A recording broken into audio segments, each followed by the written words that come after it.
Bueno, ¿qué tal amigos? ¿Cómo están? Del otro lado, para este lado, está Emmanuel Fontaine. ¿Quién es Emmanuel Fontaine? Bueno, Emmanuel Fontaine primero es un gran amigo, es un colega que he tenido el placer de conocer en Alfort, en Francia. Es un colega que ha estado trabajando con Alain Fonbon en París y con su grupo, y que hace años que vive en Toronto, en Canadá, pero bueno, creo que está poco en Toronto, en Canadá. En realidad se la pasa viajando, dando charlas para Royal Canin por todo el mundo.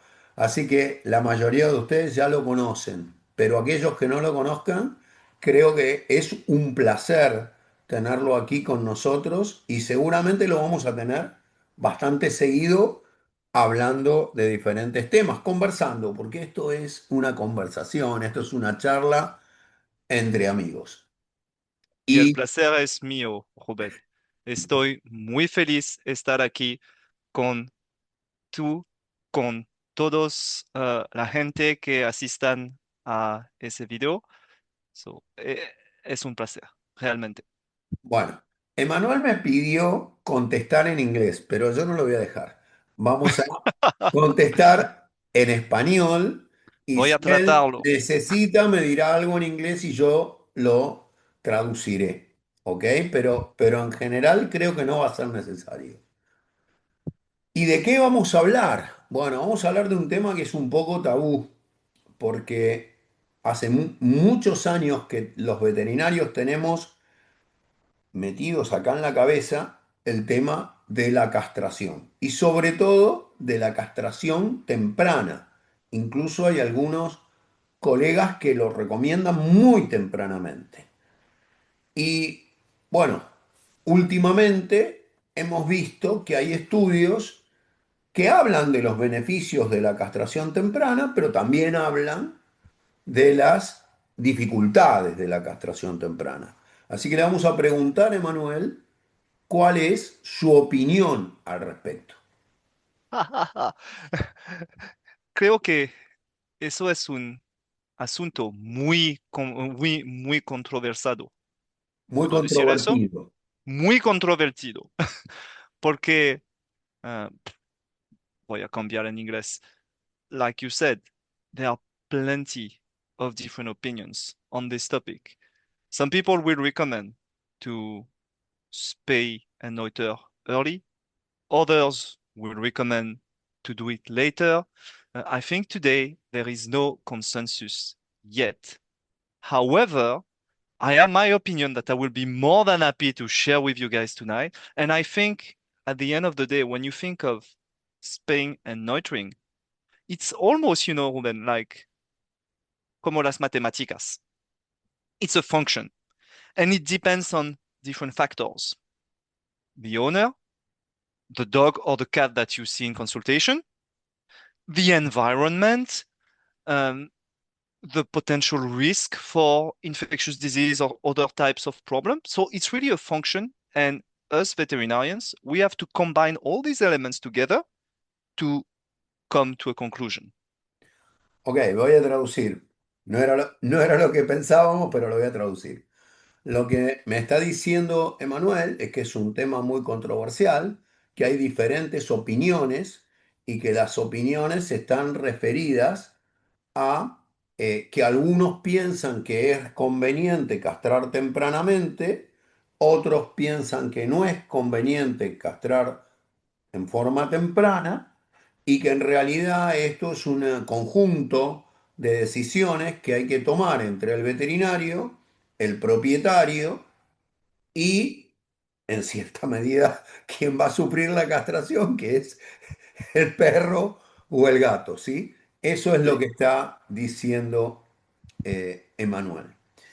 ¿Y cuáles vos crees que son los efectos negativos, por ejemplo, que uno podría eh, involucrar o decir que hay estudios que están diciendo que aumenta la probabilidad de determinadas patologías en función de hacer una castración temprana. ¿En cuáles Mhm. tenemos estudios que realmente nos están diciendo, ojo con esto? So on this one, we have a couple of studies. I think things have really changed. I'm sure you remember, Ruben, this study from 2012 from UC Davis. It was kind of interesting. When this one was published, it was about when you spay Labradors and Golden Retrievers too early, they end up with more joint disorders and more cancers. I think the cancers were hemangiosarcoma and lymphosarcoma. And this one completely changed the way people think about spaying and neutering. Because when this study was published, we had something called the internet. So this study went viral on Facebook and all las redes sociales. And Ok, lo top, que él nos está diciendo que hubo un estudio publicado por o realizado por la Universidad de Davis en Estados Unidos, en donde mencionan las probabilidades de que en los perros castrados tempranamente aumenten las posibilidades o las probabilidades de que tengan linfosarcoma o linfoma. Y que este tipo de publicación contó con las redes sociales, con lo cual fue una explosión. Todo el mundo lo pudo leer. Eso es lo que está diciendo Manuel. and I think really from there, this group from UC Davis published several papers. You had papers on other breeds, you had papers on small, medium dogs, large, giant dogs. So their last paper was actually a couple of years ago, where I think the first one they had 35 breeds of dogs for which they were giving recommendations. Now they moved to 40. But I think today, don't get me wrong, those papers are honestly, from a statistical standpoint, very strong. So they have evidence. Is it relevant to everybody? I don't think so. But from those papers, what I can tell you is that when I read them, what it basically says is that there are two breeds in dogs in which you actually should never spay or never neuter. Male Dobermans and female Golden Retrievers. Those are the two that should not be spayed according to those guidelines. Because if you spay them, you have an increased risk of those disorders we mentioned earlier, especially cancers. If we're dealing, okay, voy a Lo que callar, está callar, diciendo voy a callar. Emanuel es que estos estudios tienen una fuerza estadística, sobre todo en dos razas, en Doberman y en Golden Retriever. En esas dos razas, los hallazgos y las estadísticas confirman que realmente castrar tempranamente sería un problema para la posibilidad de que estas razas puedan tener linfosarcoma y linfoma, pero que no hay estudios en todas las razas. Correcto, correcto. And es el punto muy importante en mi opinión. No tenemos informaciones para todas las razas. ¿Cuántas razas tienen en, en perros? ¿Conoces, conoces la respuesta, Rubén? No, no tengo la respuesta, pero digo que en Federación hay alrededor de 400, casi 500 razas hoy reconocidas. Por supuesto que no, no todas son populares. Algunas son más populares que otras. Yo diría que si tenemos que hablar de razas populares, me aproximaría a las 100 razas, lo Ujú, cual también es mucho, ¿no? ujú. Es mucho como para realizar estudios en todas las Sí, razas. sí, Pero es se ha un número grande. asumido que el riesgo de cáncer, por lo menos de linfosarcoma y de linfoma, está aumentada en el Doberman, en el Rottweiler y en el Golden Retriever Ujú. y en el ovejero alemán. hay algunos trabajos también en el ovejero alemán. En el resto de las razas, yo diría que en las razas medianas y pequeñas es poco, y en otras razas gigantes yo no he visto estudios, lo cual no quiere decir de que no pase lo mismo, ni tampoco quiere decir de que sí pase lo mismo. No lo sabemos. Esa es la realidad. Ok. A- And I think today, when we have to answer this question, it's actually interesting because we're only talking about dogs. Cats is a completely different story. We'll talk a little bit about them as well, but you see, in dogs, the way I approach it, and tell me your opinion. Uh, for small breeds, medium breeds, in females, I always want to have them spayed and neutered before the first season. Because there's one thing I've been traumatized on them when I was working at the vet school in Paris is mammary tumors. I've seen so many female dogs coming in consultation with mammary tumors because they had not been spayed and they were not bred during their entire career, their entire life. So for those females that are not supposed to be bred, I would recommend to spay and neuter them before the first season. And for large and giant breeds, ideally, you'd like at least for them to reach, I would say, for the joint disorder problem, their adult size. So that would be 15 months for large breeds. That would be 18 to 24 months in giant breeds. In male dogs, that's what I would do because, to be honest, in male dogs, we do not really have a problem. The main problem would be testicular tumors, but those would appear only 6, 7, even after years of age. So in male dogs, we have time. There's no rush. In females, because of the mammary tumors, I'd always prefer, when I can, to spay them before the first season. And I know in those large breeds, what I do these days, I create a table.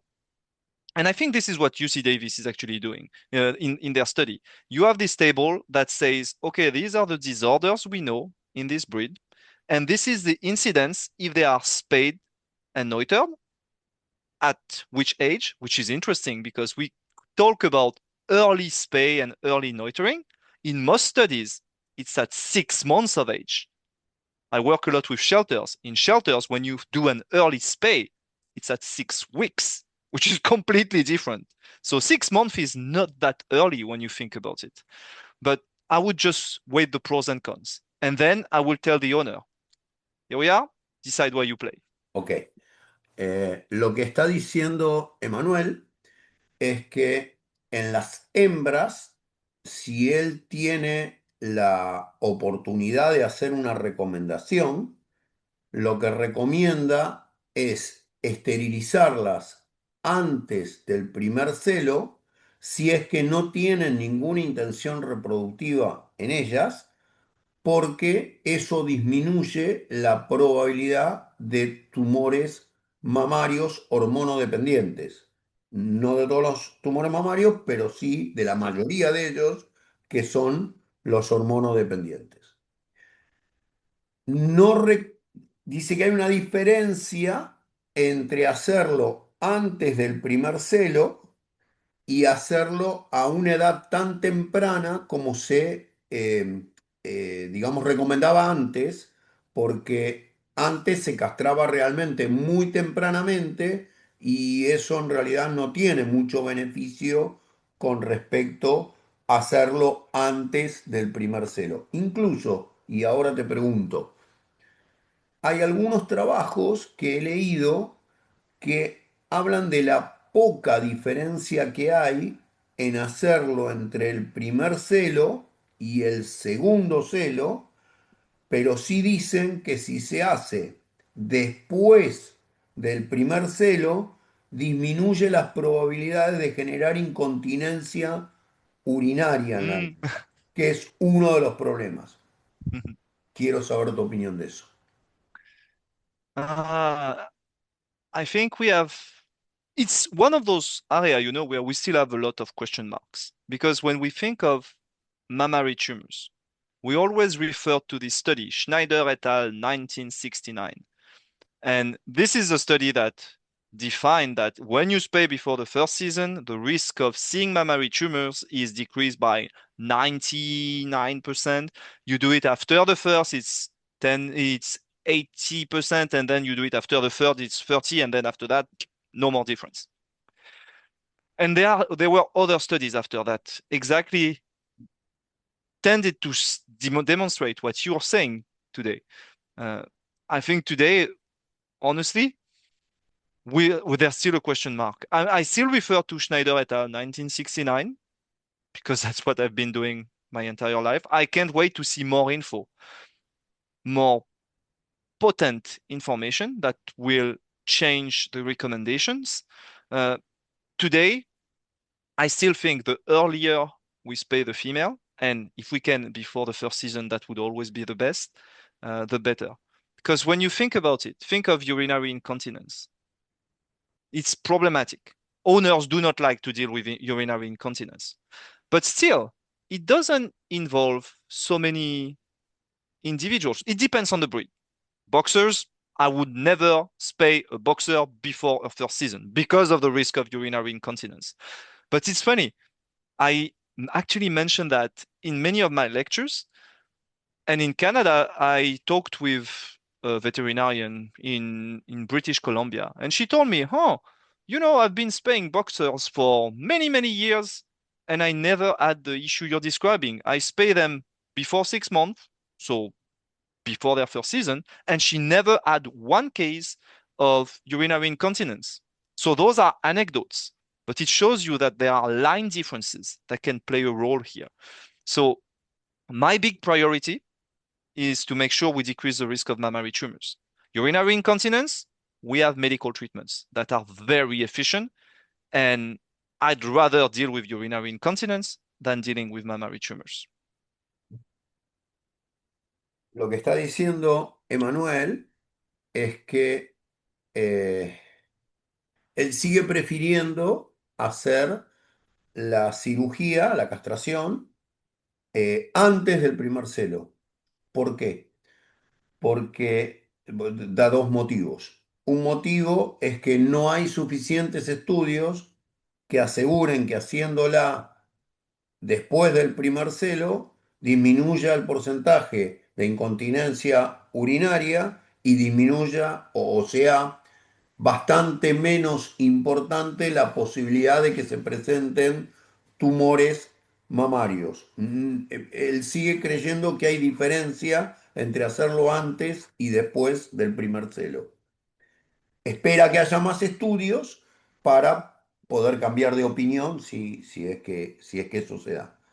Y con respecto a la incontinencia, hay una raza en especial, que es el boxer, y que él en particular lo consideran los boxers y sabe que es un problema serio para los propietarios, pero también tiene comentarios de colegas, específicamente me dijo uno de, Uh, de- de- and Colombia Britannica. en la colonia británica y Columbia Británica, y, lo, Es y lo mismo. es decente. Es una colonia británica. Ajá. Y bueno, lo que dice es que este profesional las hizo siempre en los boxers antes del primer celo, alrededor de los 6 meses, y bueno, dice que no ha tenido casos de incontinencia. Nosotros aquí la incontinencia la vemos bastante frecuentemente, Ujú, pero los argentinos tenemos, a los argentinos no nos gusta castrar a los animales. No ujú. nos gusta castrar ni a los Porque machos estamos latinos. porque somos latinos. Los machos te diría, ahí, no, definitivamente no. Y en las hembras, ni. Entonces, ¿qué es lo que sucede? Que terminamos castrándolas tal vez cuando hay una necesidad de castración. Y entonces ya es una perra grande. Y una perra grande de 4, 5, 6 años que termina castrándose, las probabilidades de presentación de incontinencia urinaria aumenta, ¿sí? Ujú, Porque es lo que vemos en la práctica clínica. pero bueno, son castraciones hechas más tardíamente. But you see, Ruben, I think there is a very important element we should always keep in mind when it comes to spaying and neutering. There are studies that have been done that showed that actually, when you spay and neuter an animal, and you keep the animal in good health, don't get me wrong, but you actually increase their lifespan. So I think this is a very, very important thing for owners to remember. Spaying and neutering, like you said, there's a cultural thing behind it. In Latin countries, in France, it's the same. We don't really spay a lot. Well, maybe things have changed since I left, but in North America, in England, the rate of spaying and neutering is much higher. Here, I always I always make fun of this. You know, in English, when they spay and neuter a dog or a cat, they say that the animal has been fixed. But when you think about it, for us, it hasn't been fixed. It has been broken, so to speak. Ujú. But they have data. In cats, it's even more impressive. You spay and neuter them, when they are entire, some of them will die around 1 year of age. When they are spayed and neutered, they live until 10 years of age. It's the gap is massive. So that's a key element I think every pet owner should remember, because if you do not want to breed the animal for its overall health, spaying and neutering will bring some great benefits. Ok. Él lo que está diciendo es que inicialmente dijo que los animales que son castrados eh, tienen una vida más larga. ¿Interpreté bien lo que decís? Ok, Sí, es correcto. es Eso es lo correcto. que dice. Tienen una vida más larga y que esto es importante. Y también mencionó las diferencias entre los gatos y los perros, porque en los gatos es una práctica absolutamente, en eso coincidimos, es una práctica absolutamente frecuente, básicamente también por los problemas urinarios, ¿no? de los gatos, por el marcaje, ¿sí? Ujú. Sobre todo de los machos y en las hembras para evitar la reproducción, porque es una máquina tan perfecta de reproducirse que si no la castramos, en poco tiempo tenemos un montón de gatitos, ¿no? A partir de la eficiencia reproductiva de las gatas. Eso es básicamente lo que dijo. Otros trabajos hablan de las enfermedades autoinmunes.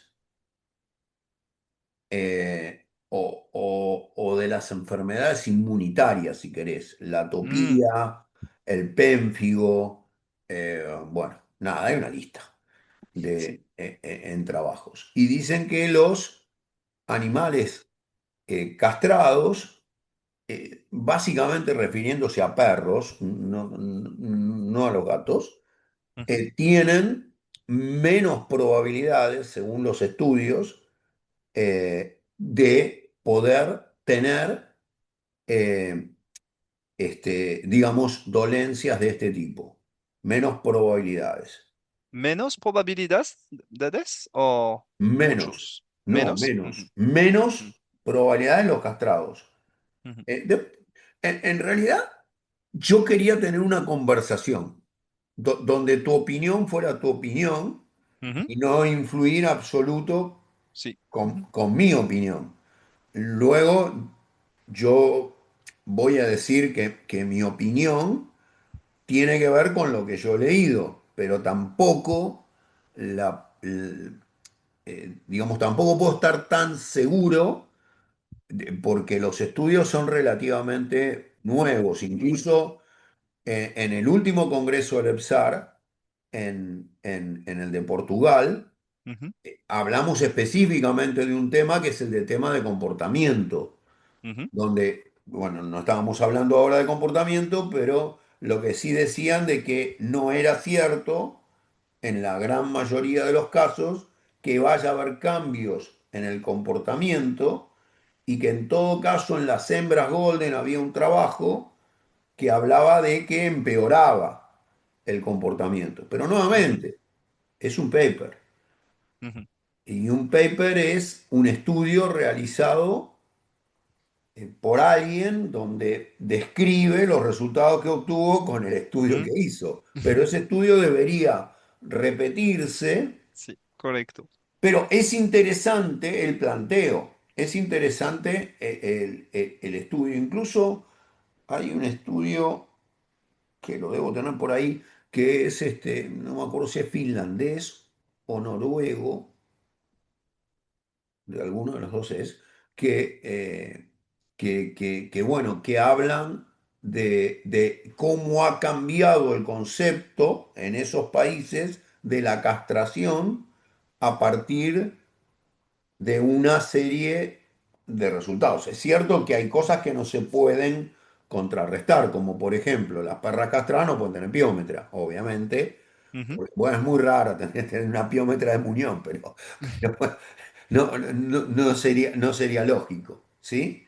Eh, el tema de la obesidad es otro tema que también se toca y eso en realidad yo lo veo más relacionado con la nutrición que con la castración. O sea, eh, tal vez sí hay cambios por castrar, pero pueden ser controlados si es que uno hace un programa para que ese paciente no engorde. O sea, se puede controlar de la Mhm. misma manera que se puede controlar la incontinencia urinaria, por ejemplo. Sí, sí, sí.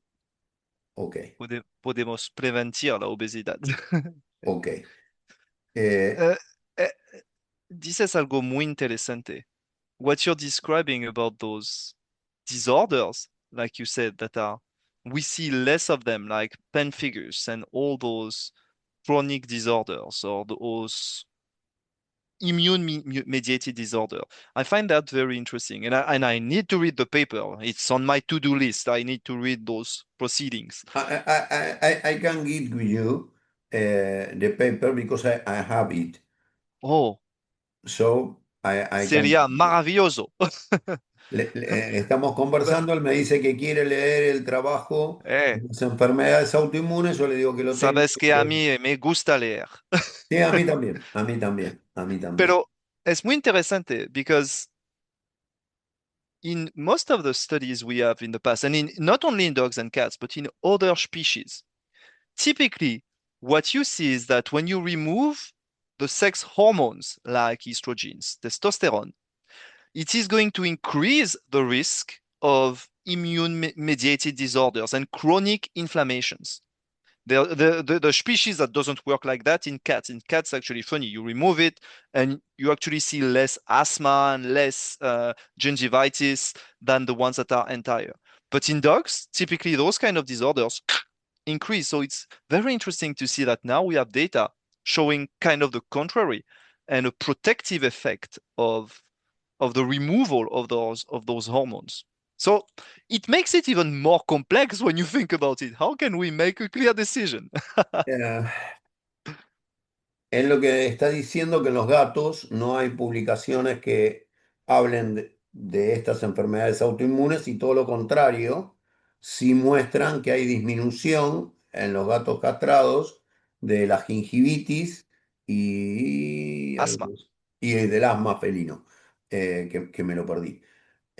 Pero en los perros, digamos, el hecho de privarlos de las hormonas sexuales, eh, pareciera tener una influencia con respecto a la presentación de este tipo de enfermedades, porque está claro que,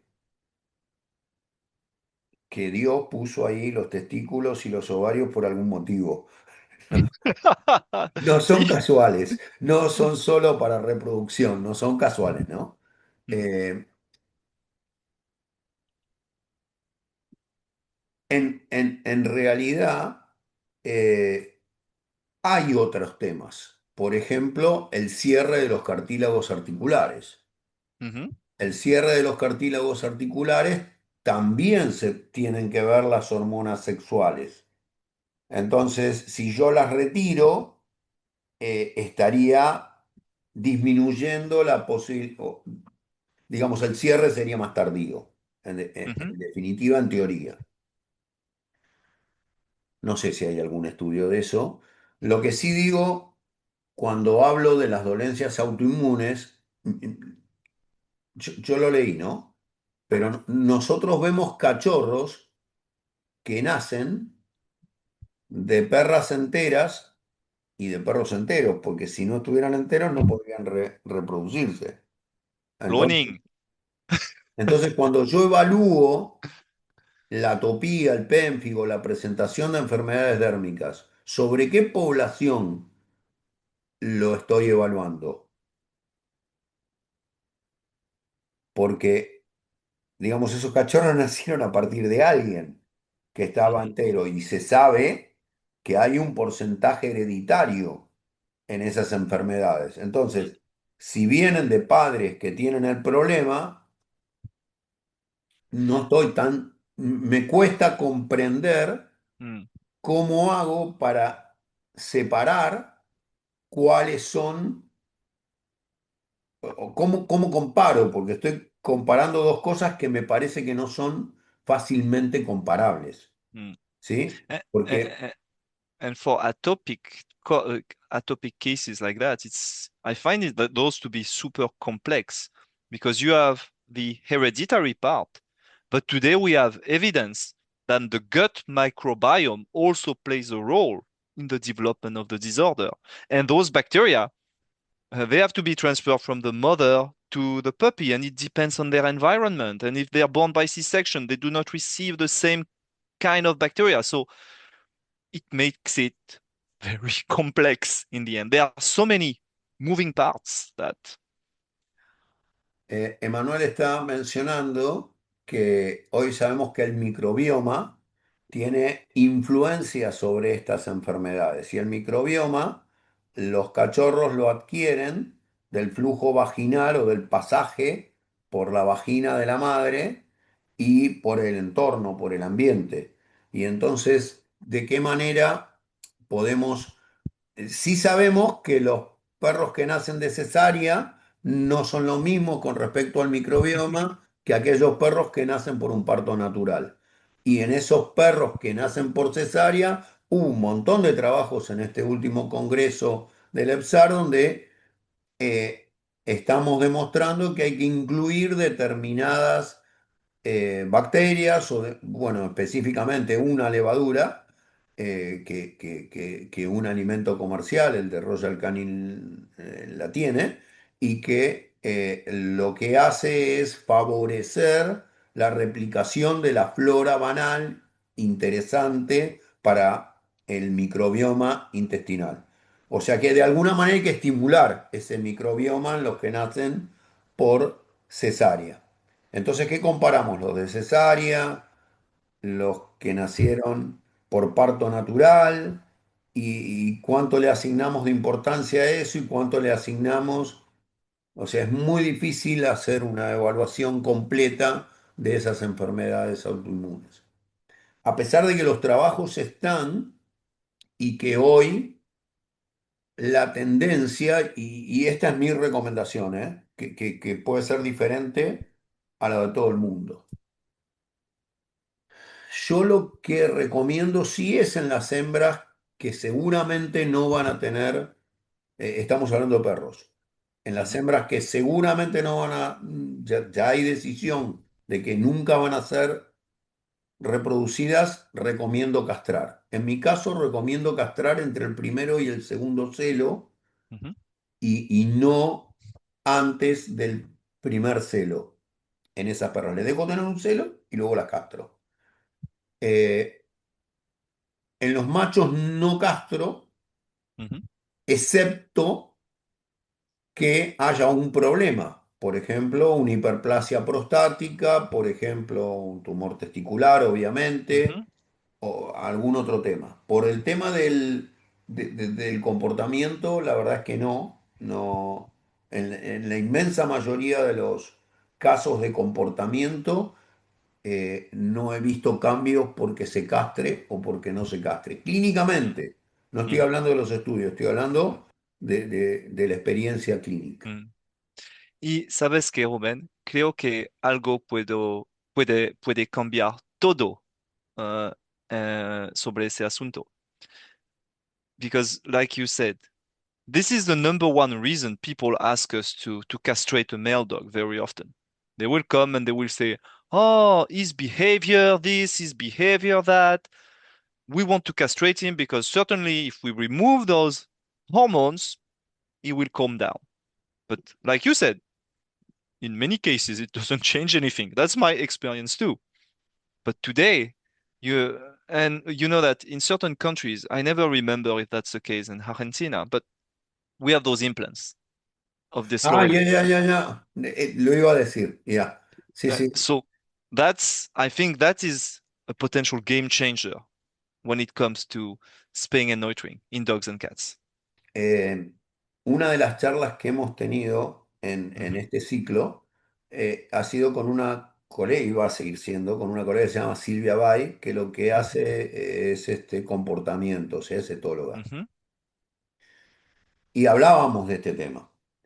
mhm, Y entonces yo lo que le comentaba es que teniendo los implantes para poder castrar químicamente por un mhm, tiempo y después lo puedo sacar si quiero, mhm. puedo comprobar si realmente el efecto de la castración Sí. real alteraría o no el comportamiento. Porque si yo le pongo un implante, evito la testosterona y el perro sigue siendo lo mismo que era, Mhm. castrándolo, Yeah, tampoco voy a lograr nada porque voy a lograr el mismo efecto. claro. Así que, bueno, And sí, think about it. It's not just about behavior. We have other medical disorders. Think epilepsy, think diabetes, eso es think otra historia. alopecia X. All Sí, those medical disorders. We know that sex hormones have an influence, but is it a positive one, a negative one? But with those implants, we can test and see the results, and we can see if there's a benefit or not in castrating or spaying. lo que está diciendo Manuel es que en algunas enfermedades, como por ejemplo en diabetes, ayúdame, en diabetes, Epilepsia, epilepsia y algo, alopecia X. alopecia secundaria a las hormonas sexuales, eh, Me gusta más la traducción en español. Es perfecto. eh, en esas enfermedades, obviamente, hay influencia, porque sabemos el efecto de la progesterona en la perra diabética. Entonces, eso obviamente que si está castrada no tenemos alteraciones en su ciclo, de manera de que eso nos evita tener desbalance en la diabetes. Y también lo mismo en las otras afecciones, como por ejemplo la epilepsia. No está bueno que un perro epiléptico tenga cero, por varias cosas. Primero, porque lo puede transmitir, y segundo, porque le genera un desequilibrio que podría favorecer las convulsiones. Bueno, veo que estamos bastante de acuerdo entonces Sí, en cómo estamos encarar el amigos. problema. Sí, podemos ser amigos y no coincidir. Yo tengo muchos amigos hinchas de San Lorenzo y yo Ujú. soy hincha de Huracán. Mi deporte es el fútbol. Y son amigos, Ah, pero en el fútbol no vamos a coincidir. mi deporte es basquetbol. Todo está bien. Bueno, el básquetbol sería igual, no es lo mismo ser de, no sé, aquí en Argentina te podría decir de uno o de otro, y en Estados Unidos tal vez de Chicago o de Ujú. los, no sé, otro, Phoenix, si querés. Sí, Sí, bueno, bien. Bueno, Manuel, creo que hemos tenido una conversación bastante educativa sobre este tema. Eh, Atrás de esto siempre pongo los papers como para que sí. la gente tenga la posibilidad, o los colegas tengan la posibilidad de Ujú. verlos, de leerlos y de sacar sus conclusiones. Siempre digo que los papers son papers. Sí, Son sí. importantes de leer. son importantes para tener una línea de investigación y decir, ah, esto que yo pensaba que no influía o que sí influía mucho, tal vez no influya tanto. Ujú. eh, bueno, es muy nutritivo poder hacerlo. Posiblemente nos estaremos encontrando en 15 días y vamos a hablar algo en enatología, porque Ah, me gusta más ese asunto. ese tema sí que lo tenés recontra masticado. No hay nadie que sepa de neonatología lo que sabe Manuel. Así que, No creo eso. no, Eh, yo creo que sí. Creo que hay algo muy importante que debemos decir sobre la castración Ah, bueno. antes de terminar. Eh, y voy a decirlo en inglés porque mi español es terrible. But you see, very often people see spaying, neutering as an end. We spay, we neuter, finito. However, I think it's important for people to remember that it's the beginning of a new phase. When you spay and neuter, very often, it's not uncommon, I should say, that you will do it while those puppies, kittens are still growing. We do this during the pediatric phase, during kittenhood, during puppyhood, but they're still growing. It's kind of interesting to note that puppies, they will grow the same way, whether they are spayed or neutered. Kittens, you spay and neuter them, their growth accelerates. So it's important for people to remember that we keep saying, we spay neuter, there are higher risk of obesity. But today we can do something about it. Obesity is something we can prevent in dogs, in cats. And that means after spaying and neutering is done, we should not just say, oh, we're good. We need to monitor those puppies, those kittens. Today we have tools like growth charts that, in my opinion, are game changers when it comes to this. And that is something I really encourage people to use more and more because in humans, it has changed the game completely for kids. I believe that for puppies and kittens, this is the game changer that we should start implementing, especially after spaying and neutering. Lo que está diciendo Emanuel creo que es muy importante. Él está mencionando que ahora tenemos la posibilidad de tener gráficos de crecimiento, curvas de Sí, crecimiento. Esas curvas de crecimiento son gratuitas, Royal Canin las da gratuitamente. Eh, no sé si hay otras, pero bueno, las de Royal son las están, mejores. están muy No, bien. no es Royal Canin, es Waltham. Es Ah, son de diferente, pero Walton, sí, bueno, es lo mismo. Es lo mismo porque en definitiva es lo mismo. Y bueno, esas curvas nos permiten, porque lo que él está diciendo es que la cosa no termina con hacer la cirugía, la cosa empieza con hacer la cirugía. Una vez que hicimos la cirugía, debemos saber, sobre todo en los gatos, también en los perros, pero sobre todo en los gatos, que es muy probable que desarrollen obesidad. Entonces, para evitar eso, las curvas de crecimiento nos permiten poder tener un control sobre ese tema. Y es una herramienta que los veterinarios debemos usar y debemos explicar a los propietarios para que hagamos los cambios y hablemos del tema de la obesidad secundaria a la castración. ¿Está bien lo que expliqué? sí, es perfecto. Ok. Tu español es muy mejor que el mío. Bueno, tu inglés es mucho mejor que el mío. Soy Yo francés. no tengo demasiados problemas para entender el inglés, sobre Es todo el hablar. inglés técnico, pero el hablar es un problema. Es Y, lo mismo para mí con el español.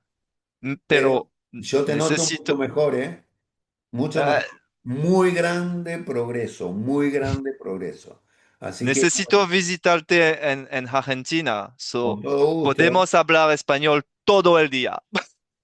con todo gusto y propongo que en las próximas charlas haya más español y menos traducción.